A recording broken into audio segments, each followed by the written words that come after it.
Blog Talk Radio.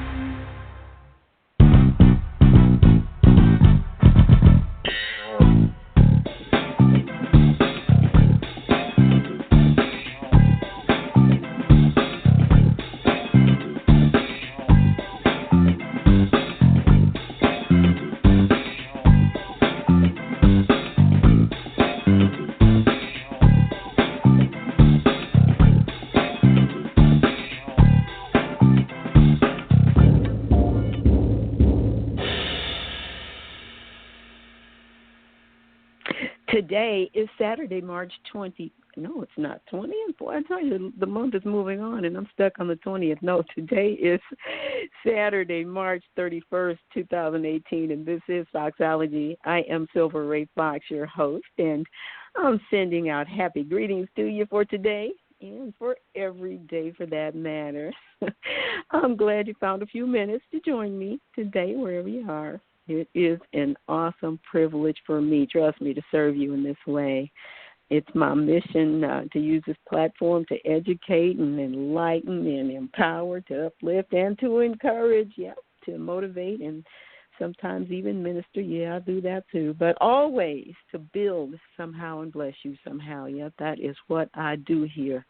And it could be anything from business to beauty to mastering that marvelous brain of yours. I promise I'll be doing something that can make you better at being you and better at doing life for sure. You can count on it. Well, today is a special day. It's Easter Eve. Yes. And I won't elaborate to all of you on how much that means to me, but yeah, it really does. But not only that, though. It's Black Woman Heal Day Eve, too. It's a very special international movement that was launched a few years ago by founder Lilada Gee, who is on a mission to help girls and women who have experienced childhood sexual abuse. It's to help them heal and survive and thrive through what is most often an extremely difficult journey. Lilada is at the helm of this great humanitarian effort, and she is inviting us all on board to be inspired and encouraged and motivated toward supporting the girls and women who need strength and hearts of love surrounding them during such a difficult challenge. It's my pleasure to interview her once again. I just love what she's doing. She's my very, very, very special guest today. Welcome back, Lilada. I'm so glad to be with you. Thank you for having me. Oh, it's awesome. As I said, my privilege for sure. Well, tomorrow's the big day for the third time in a row. Is that correct? This is year 3. Yes, it is. Yes, how exciting. Congratulations no, this to is year you. 4. Is it Thank year you. 4? This is year 4. It is. Okay. Well, congratulations. I know there was 3, maybe that was what I was thinking about, 3 prior, but it's so awesome. I know you must be so excited and proud. I really am. Well, there are a lot of us who are excited and proud to be a part of it in some kind of way, even if it's a small way. Just glad to see what you're doing because it's so absolutely necessary, as I've told you a time or two already. But for those who are listening and may not know anything about what is going on with Black Woman Heal Day, let's start by telling them how this brainstorm took over 4 years ago and how you got it launched and why. Absolutely. So I'm from Wisconsin, and as I was doing local work and started doing more statewide work, I saw a gross absence of Black women who were in the field as sexual assault advocates. I would see advocates that were Latino, that were Native American, that were Hmong, that were LGBT. There's all other groups that were represented because there was an acknowledgement that sometimes, groups that are underserved need special attention to be able to draw them in and give them the healing space that they need. And I was first curious, then pretty much really angry that this was missing for Black women. And as I began to do more work outside of the state of Wisconsin, I saw that this was something that was really repeated. And as I began to do more of my own history about how sexual assault had impacted me personally and my family, and the kind of the breadth of it throughout the Black community because of historic sexual assault through slavery, I thought there's a problem here. And when you look at statistics that say 1 out of 15 Black women will report their sexual assault, I said there's a whole lot of women and Black girls who are not accessing healing. And I began to question how that then impacts our community. And Black Women Heal Day was born out of that. I said, what would happen if we just took a day and focus our energies on ourselves, on our needs, on our healing, on our girls, and would gather in small and large groups? You know, what might that create for us towards healing? And so that's the kind of the mood and the thought and the feeling that Black Women Heal Day was born from. And some people get on me because they say it's April 1st, that's April Fool's Day. One, I think, you know, we're grown, so we're kind of over that. But then the other thing is here's hoping. April, right. I think April is Sexual Assault Awareness Month. And I said Black women are usually last in line to get any kind of help or support. So let's put Black Women Heal Day on the very first day of Sexual Assault Awareness Month. Tell us about some of the things that are going to be going on tomorrow. It's every April 1st. So what are some of the things that are going on locally with you and some of the other things that people are doing to show their support? Yeah, so some people, because tomorrow is Easter, presented a challenge. So some people are starting some events tonight.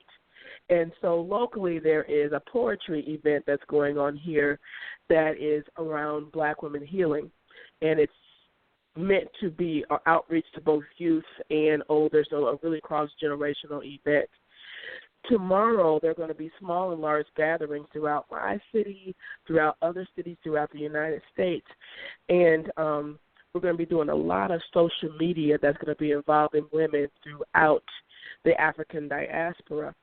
So I am partnering with a local restaurant here in Madison, Short Stack Eatery, and they are actually supporting my Black Woman Heal movement the whole month of April. But tomorrow we are launching a special Black Woman Heal menu of drinks. And I'm going to be hosting a happy hour tomorrow from 5 to 7 at Short Stack Eatery, and then breakfast from 8 to 10 tomorrow. I think that sounds very awesome, and I didn't know something until yesterday, and I was very excited to see the post that those who plan to have breakfast with you are going to get a free copy of a book. That happens to be one I wrote. They are. Yes, absolutely. And those who come to happy hour will also get that. And throughout the month of April, I'll be hosting special events at Short Stack Eatery, and throughout the month, various ones who come and participate in events will also get that book, What is Faith? And I have found that, you know, I've surveyed hundreds of Black women throughout the diaspora asking them what is one word they think of when they think of healing. And when I've looked at the responses that I've received, overwhelmingly the words center around spirituality. So the thought of faith being so closely tied to our healing journey as Black women is very, very crucial. So I'm very excited to have that book to give out to the young and old women who will be joining with me throughout the entire month of April. Well, I was excited to hear it, and I'm just praying that they will truly be blessed. I have a short story of my own in there regarding this issue, and so I certainly do have some insights and understanding about what that challenge feels like. So it's a blessing to me that you chose to highlight it in that way. So thank Absolutely. you. Thank you. It's a blessing to me that you have gifted us with that. I appreciate it. And it's just a gift to also get, you know, a book that's signed by an author and from a woman who looks like you that understands your story. Yes, yes. Thank you. Well, I will certainly be supporting you in that way going forward. So we'll talk about that more as time goes on. Wonderful. Mm-hmm. I'm excited about that. Well, I know that. Yeah, thanks. Me too. And I know there's something coming up too. I just don't want to miss these things for people who want to connect with you. There's something else, isn't there, coming up mid-month on the 14th? Yes. So. In the middle of the month, are you talking about the Giving Circle? I know that I saw that online. In fact, I posted it in the radio info in the slides, and I'd seen it, but I didn't remember it again until this morning, and so I just posted it there. But I did state the date that there was something going on that date, so you'll have to help me out here. Yeah, you know what, and I have so many different things together. I apologize. I know. But one of the things that I started last year was a giving circle for the work that I'm doing with Black women and girls. And we're doing a lot of focus on working with girls because we're finding that for some moms, for them to even begin to imagine that they can heal is sometimes a challenge. But in the middle of this process, we have these girls that are struggling and really working to support them towards their healing journey and gathering women to understand the depth of the issue and to join in with us both as financial supporters and as women who help to volunteer to push these agendas forward. Yes, for sure. I think it was what you mentioned. I'm going to look it up while the next time I get a little brief here while you're talking. But I any of those events, those of you who are listening, I encourage you. Lilada just said that 1 out of 15 women, girls, report these incidences. And we both know that the numbers are really much greater than that of those who are actually experiencing this and who are living with the tragedy and trauma. And so we're really encouraging you. I'm encouraging you. She does this because she wants to be that point, that pivotal point in your life to help make a difference. So if you know of someone or if it's you, please get online tomorrow. Please attend any of these events, even if you want to put together a small group just to follow along during the day and perhaps talk about what may have been happening. Maybe you never have. I know it took me a very long time to talk about it. I was a fully grown adult. So if there is that opportunity, we're just encouraging you today to look for one of those events, either follow it online or show up in person if you can. Well, Lilada, I know that there's a reason that this mission is so important to you in several ways for several reasons. So let's have you share about that a little bit. Absolutely. And just like you mentioned, I'm a survivor of childhood sexual abuse. And as you mentioned, I never intended to tell anyone. I really was going to take this secret to my grave because I was full of shame and did not want anyone to know what had happened to me. And as I began to have the strength and the courage to share my story, I found that there were so many other women and girls who were struggling with the same thing. And there is such power in story and testimony. And when girls and women just really started showing up at my home after I had shared at church about my story, and then subsequently wrote my book about my life journey, I found that this was something that didn't just happen to me, but this was a call on my life to, in one way, redeem that little girl who was lost and broken and hurt in so many ways, but to redeem so many other little girls who have been brokenhearted, who have been abused and have been pushed aside, to show them that they can reclaim their lives. And so that is at the core of the work that I do.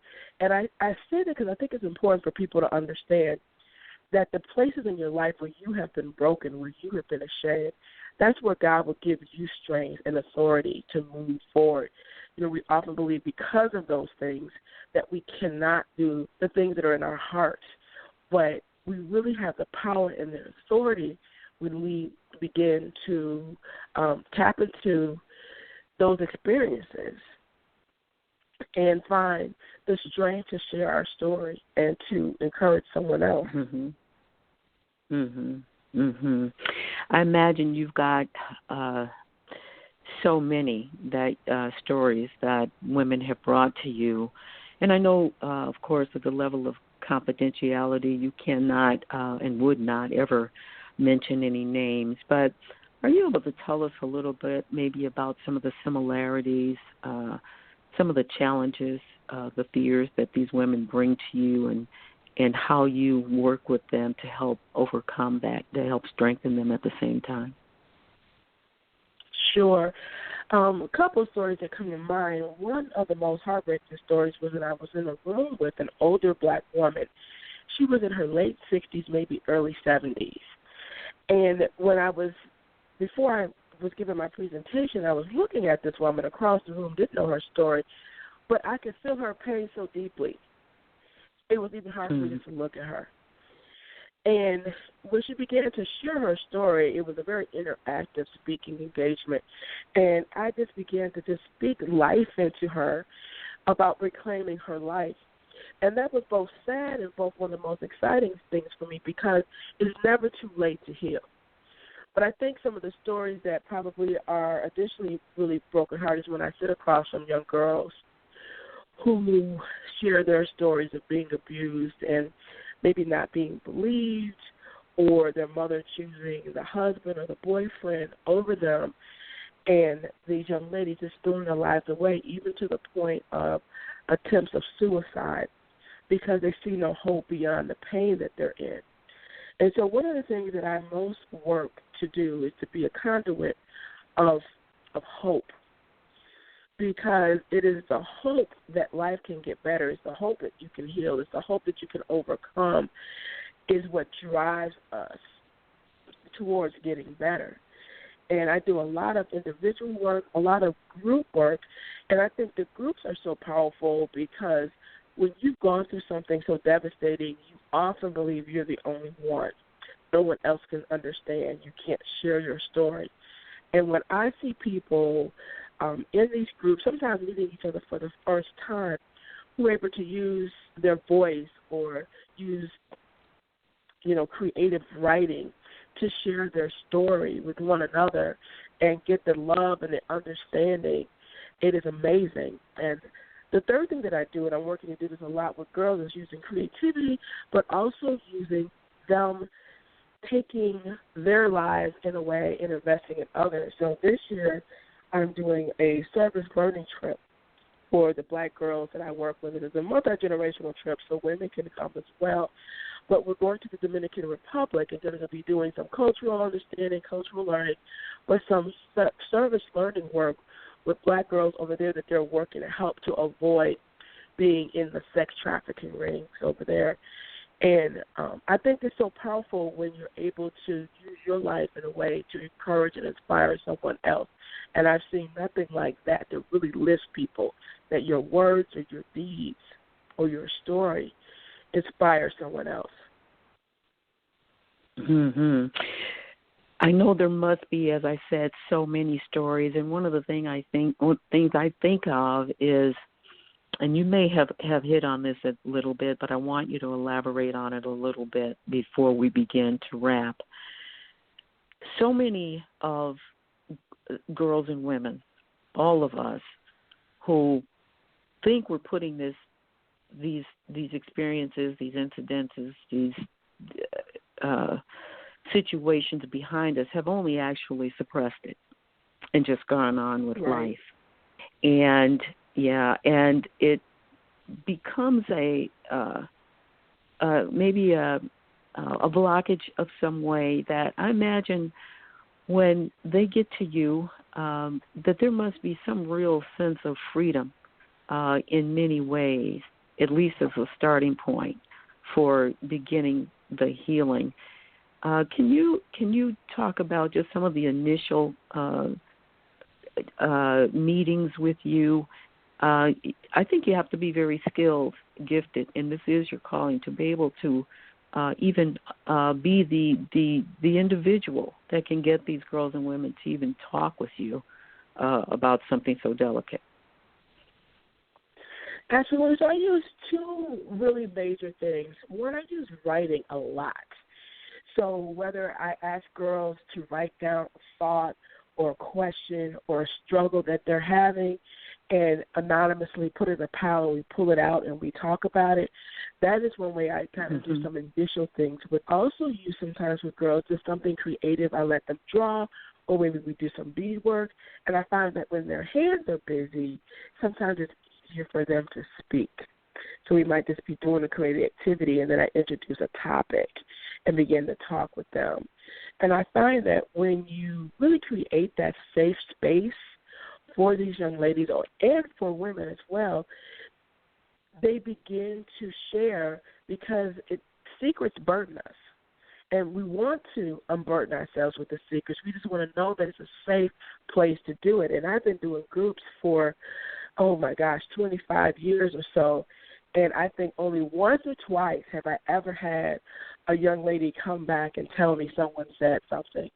So even the girls treat this space as really being really, really sacred, And so sometimes I use pop music that has a theme that will touch upon healthy relationships or abuse or something in some way, and use that to draw the girls in, and we'll talk about the lyrics, and they begin to talk about how that might have happened in their lives and things of that nature.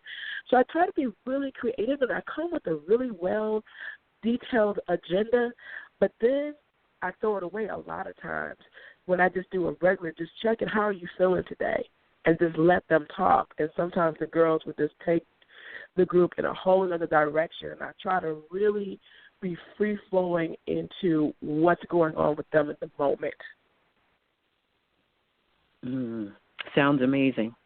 And so is the work. And I tell you, I couldn't commend you enough for taking on such a great mission to help change lives, because I know that I can say confidently, I know that they more than likely would not get that support or that strength if they didn't have someone like you to help make that happen. It's an amazing thing you're doing, and I just thank you so much.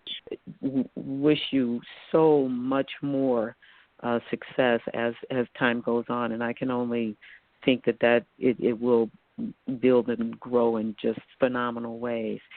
Before we wrap, though, I want people to know exactly how they can reach out to you. So I want you to share every platform that you would like to let people know how they can participate, how they can reach out to you, how they can seek out your help and assistance if they need it. Absolutely. And how they can give you money. Yes. So on Facebook, I have a public profile, and it's LILADAGEE. They can also find me on Facebook and Twitter and Instagram looking up Black Woman Heal. And my email address is blackwomanheal@gmail.com. And people can inquire there on how to get involved, how to start a group in their city, or how to donate. And so if you look up either Lilada, which is such a unique name, or Black Woman Heal, you can find me on pretty much any social media platform, and be prepared to engage with us tomorrow through social media.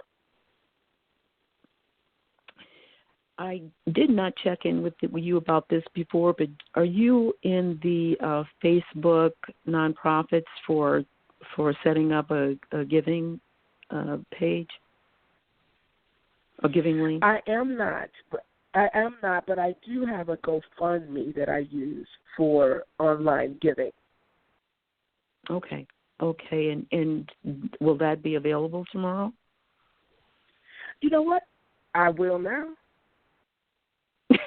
Well, I will make sure. Here's to you. Cheers to that, because it definitely should be. I think it's a great day for you to make sure that opportunity is there. I'll definitely share it too. So definitely get that up, maybe even today, so we can make sure that people who can and want to give financial support that they do, because I'm telling you, I just think what you're doing is necessary, and it takes money to make things happen. And even if you only got a little bit of money, people, it all adds up. That's the way I look at it. Absolutely. Yeah, Absolutely. it adds up very fast.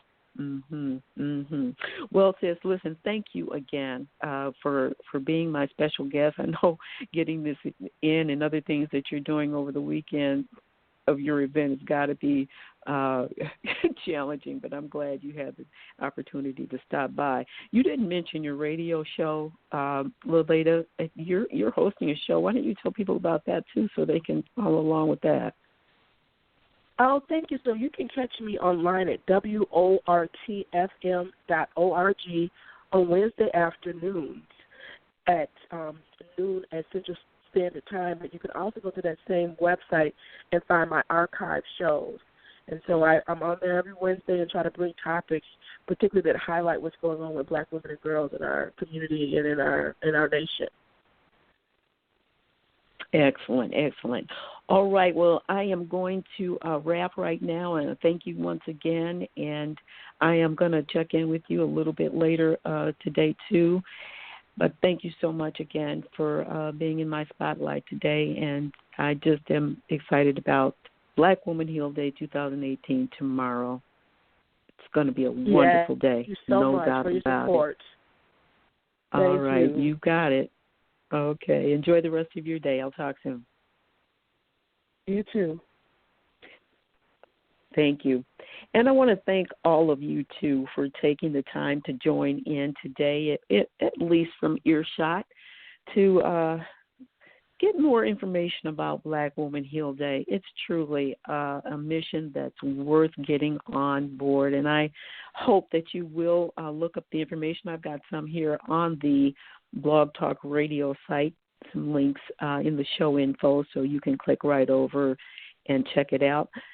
If you are on social media platforms, well, I guess you'd have to be if you're listening to this. I'd sure encourage you to share this information and check out some of the other shows that have been in the Foxology lineup. I've got some good things there going way back, so you might want to just scan and see what might be interesting and helpful, inspiring, and empowering for you.